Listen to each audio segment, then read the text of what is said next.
समाजशास्त्र की कक्षाओं में विभिन्न लेक्चरों में आप लोगों ने भारत में जनजातीय समाज पेपर के अंतर्गत थर्ड यूनिट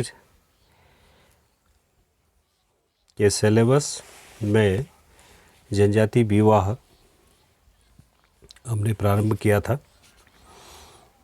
जिसके पिछले लेक्चरों में आप लोगों ने जनजातीय विवाह क्या है, जनजातीय विवाह के उद्देश्य या कार्य और जनजातीय विवाह संबंधी नियम या निषेध इसके बारे में पढ़ा था। पिछले लेक्चर में आप लोगों ने कौटुंबिक व्यभिचार निषेध अथवा निकटाभिगमन निषेध ये क्या है और इसके क्या कारण रहे हैं, और लास्ट लेक्चर में आप लोगों ने बहिर्विवाह किसे कहा जाता है और बहिर्विवाह के विभिन्न स्वरूपों के बारे में जानकारी प्राप्त की और बहिर्विवाह के कारण क्या है इसके बारे में जानकारी प्राप्त की। आज उसी को आगे बढ़ाते हुए आज का जो लेक्चर होगा वह अंतर्विवाह है। जैसा कि पूर्व में भी हम कह चुके हैं, आपको बता चुके हैं कि अंतर्विवाह और बहिर्विवाह एक दूसरे के विपरीत हैं। तो अंतर्विवाह बहिर्विवाह के नियमों के पूर्णतया विपरीत है। इसके अंतर्गत व्यक्ति के लिए एक विशेष समूह के अंदर ही विवाह करना आवश्यक होता है। जैसे बहिर्विवाह में आपने पढ़ा था कि व्यक्ति को एक अपने समूह से बाहर विवाह करना आवश्यक होता है, लेकिन अंतर्विवाह इसके विपरीत है। तो व्यक्ति के लिए एक विशेष समूह के अंदर ही विवाह करना आवश्यक होता है। इसी संदर्भ में रिवर्स का कथन है कि अंतर्विवाह का अभिप्राय उस नियम से है जिसके अनुसार एक व्यक्ति को अपने समूह में से ही जीवन साथी का चुनाव करना अनिवार्य होता है। अर्थात वो अपने समूह से ही जीवन साथी का चुनाव करेगा। वह समूह चाहे एक जनजाति के रूप में हो अथवा अर्धांश के रूप में हो या इसके बाहर, विवाह करना जनजाति मर्यादा का उल्लंघन करना समझा जाता है। अब जो जनजाति है उसके अंतर्गत जो नियम है, अंतर्विवाह के जो नियम है, इसके 3 स्वरूपों के बारे में चर्चा की है। जनजातीय अंतर्विवाह नंबर पहला है, जनजातीय अंतर्विवाह। तो लगभग सभी जनजातियों में व्यक्ति को केवल अपनी जनजाति में ही जीवन साथी का चुनाव करने की अनुमति दी जाती है। अक्सर ये देखा गया है कि जितनी भी जनजातियां हैं वो उन जनजातियों के व्यक्ति को केवल अपनी जनजाति से ही जीवन साथी का चुनाव करने की अनुमति दी जाती है।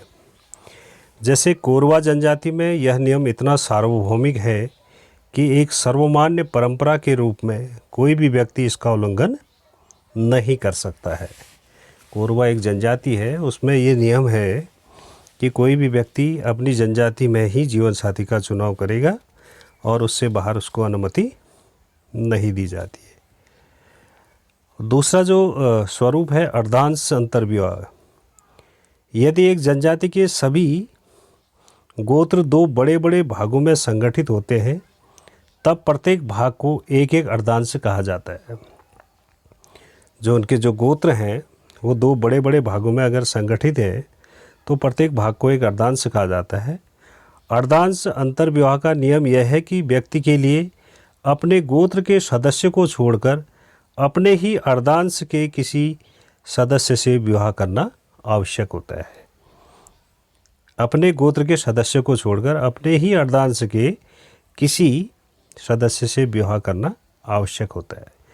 एग्जाम्पल के तौर पर भारत की टोडा जनजाति में सभी गोत्र 2 अर्धांशों में विभाजित हैं, जिन्हें तारथारोल तथा तिवालियल कहा जाता है। दो अर्धांश हैं, तार्थारोल और तिवालियल। यह दोनों अर्धांश अंतर्विवाही हैं, अर्थात इन दोनों अर्धांशों में आपस में वैवाहिक संबंध होते हैं।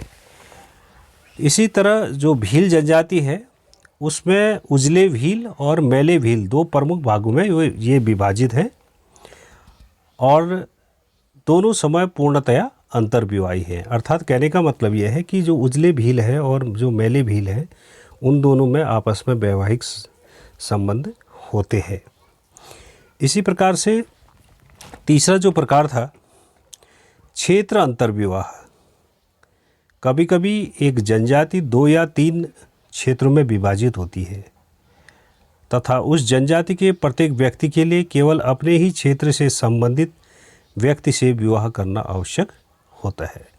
ये क्षेत्र अंतर्विवाह जो है कि जैसे जनजाति है 2 या 3 क्षेत्रों में विभाजित है तो उस जनजाति के प्रत्येक व्यक्ति के लिए यह आवश्यक होता है कि वह अपने ही क्षेत्र से संबंधित व्यक्ति से विवाह संबंध स्थापित करे तथा उस जनजाति के प्रत्येक व्यक्ति के लिए यह आवश्यक होता है कि वो अपने क्षेत्र के अंतर्गत ही वैवाहिक संबंध स्थापित करेगा। जैसे एग्जाम्पल के लिए उत्तर प्रदेश की जो बुक्सा जनजाति है ये क्षेत्रीय आधार पर 2 भागों में विभाजित है। उत्तर प्रदेश और जो वर्तमान में आपके उत्तराखंड में भी है, तो वो 2 भागों में विभाजित है, पूर्वी बुक्सा और पश्चिमी बुक्सा। जो उत्तराखंड के बुक्साज होंगे वो पश्चिमी बुक्साज में होंगे और कोई भी पूर्वी बुक्साज जो है वो पश्चिमी बुक्साज से विवाह संबंध स्थापित नहीं करेगा। अर्थात पूर्वी बुक्साज में जो वैवाहिक संबंध होंगे वो पूर्वी क्षेत्र में रहने वाले बुक्साओं में ही होंगे।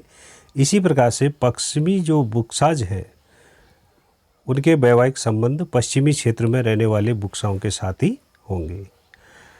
अब अंतर्विवाह के लिए क्या कारण उत्तरदायी रहे हैं इस पर भी चर्चा करना आवश्यक है। किसके अनेक कारण हो सकते हैं, लेकिन विद्वानों ने अपने विभिन्न अध्ययनों के द्वारा कुछ कारणों को प्रस्तुत किया है। जैसे पहला कारण यह है कि सर्वप्रथम विभिन्न जो जनजाति समूह हैं उनके बीच सामाजिक, सांस्कृतिक तथा भाषा संबंधी विभिन्नताओं के कारण अंतर्विवाह को प्रोत्साहन मिलता है। अर्थात कहने का मतलब यह है कि जो जनजाति समूह है उनके बीच उनकी सामाजिक है, सांस्कृतिक और जो भाषा संबंधी विभिन्नताएं हैं उनके कारण अंतर्विवाह को प्रोत्साहन मिलता है। प्रत्येक समूह यह प्रयत्न करता है कि वो अपने समूह के अंदर ही विवाह संबंध स्थापित करे जिससे पति पत्नी एक दूसरे से सरलतापूर्वक अनुकूलन कर सके। और दूसरा कारण यह है कि अपरिचित लोगों के प्रति संदेह और भय की भावना का होना भी अंतर्विवाह को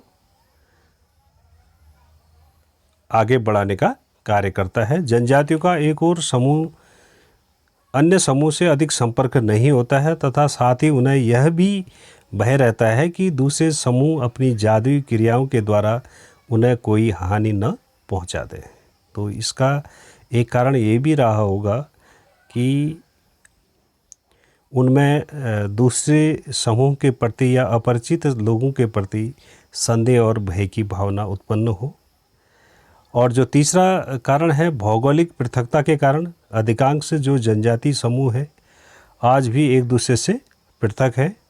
इस स्थिति में अंतर्विवाह के द्वारा ही वे जीवन साथी का चुनाव सरलतापूर्वक कर सकते हैं, क्योंकि भौगोलिक पृथकता भी एक कारण हो सकता है। एक दूसरे से जो जनजाति समूह है वो काफ़ी पृथक रहते हैं और इसी पृथकता के कारण उनमें जो वैवाहिक संबंध रहे हैं, जो विवाह का स्वरूप रहा है वो अंतर्विवाह रहा है। और जो विभिन्न समूह के बीच जो प्रजाति भिन्नता है वो भी विवाह के क्षेत्र को सीमित कर देती है। जो प्रजाति के बारे में आपने पढ़ा था वो भी कहीं न कहीं विवाह के क्षेत्र को सीमित कर देती है। और प्रत्येक समूह साधारणतया उन्हीं व्यक्तियों में विवाह करना चाहता है जिनकी प्रजाति विशेषताएं एक दूसरे के समान हो। और जो अंतिम विशेषता है, जनजातियों की जो सांस्कृतिक और आर्थिक आत्मनिर्भरता होती है, वो भी कहीं न कहीं अंतर विवाह का एक मुख्य कारण रहा है। आत्मनिर्भरता के कारण विभिन्न समूह के बीच पारस्परिक संपर्क तथा परस्पर निर्भरता की संभावना कम हो जाती है। आत्मनिर्भरता का मतलब अपने आप में निर्भर रहना, अर्थात एक जनजाति है वो आत्मनिर्भर है, तो उसके कारण वो दूसरे जो विभिन्न समूह हैं उनमें उनका संपर्क नहीं होता है, और जिससे परस्पर निर्भरता की संभावना भी कम हो जाती है। और इसी कारण से समूह के अंदर ही वैवाहिक संबंधों को प्रोत्साहन मिलने लगा। तो वर्तमान में कुछ परिवर्तन अवश्य आए हैं, लेकिन वैवाहिक संबंधों में अभी भी जनजातियाँ, विभिन्न जो जनजातियाँ हैं वो अंतर विवाह को ज़्यादा प्रोत्साहन देती है। और इसी क्रम को आगे बढ़ाते हुए हम नेक्स्ट लेक्चर में आप लोगों को जनजातियों में विवाह के क्या प्रकार हैं और विवाह के प्रकारों के साथ साथ इनके लाभ, इनकी क्या हानि है, मेरिट्स और डिमेरिट्स, इसके बारे में आने वाले लेक्चरों में चर्चा करेंगे। और उसके बाद इस लेक्चर को, इस चैप्टर को हम जनजातियों में जीवन साथी के चुनाव की क्या पद्धतियां हैं, इसको भी पढ़ेंगे। और उसके साथ साथ जनजातियों में अधिमान्य विवाह क्या है, और इसको पढ़ने के साथ साथ हम इस चैप्टर की समाप्ति करेंगे, जो आने वाले लेक्चरों में आप लोगों को बताया जाएगा। वैसे जो जनजातियों में विवाह के जो प्रकार हैं वो दो प्रकार के हैं, एक विवाह और बहुविवाह। अब एक विवाह का मतलब आप समझ रहे हैं, एक समय में एक पुरुष का एक स्त्री के साथ वैवाहिक संबंध। और जो बहुविवाह है उसके तीन रूप हैं, बहुपत्नी विवाह, बहुपति विवाह और समूह विवाह। अब बहुपत्नी विवाह में भी उसके दो प्रकार होते हैं, सीमित और असीमित। और बहुपति विवाह में भी दो प्रकार होते हैं, भ्रार्ती बहुपति विवाह और अभ्रार्ती बहुपति विवाह। तो इसके बारे में नेक्स्ट आने वाले लेक्चर में हम चर्चा करेंगे। तो आज का लेक्चर हम यहीं पर समाप्त करेंगे। Thank you.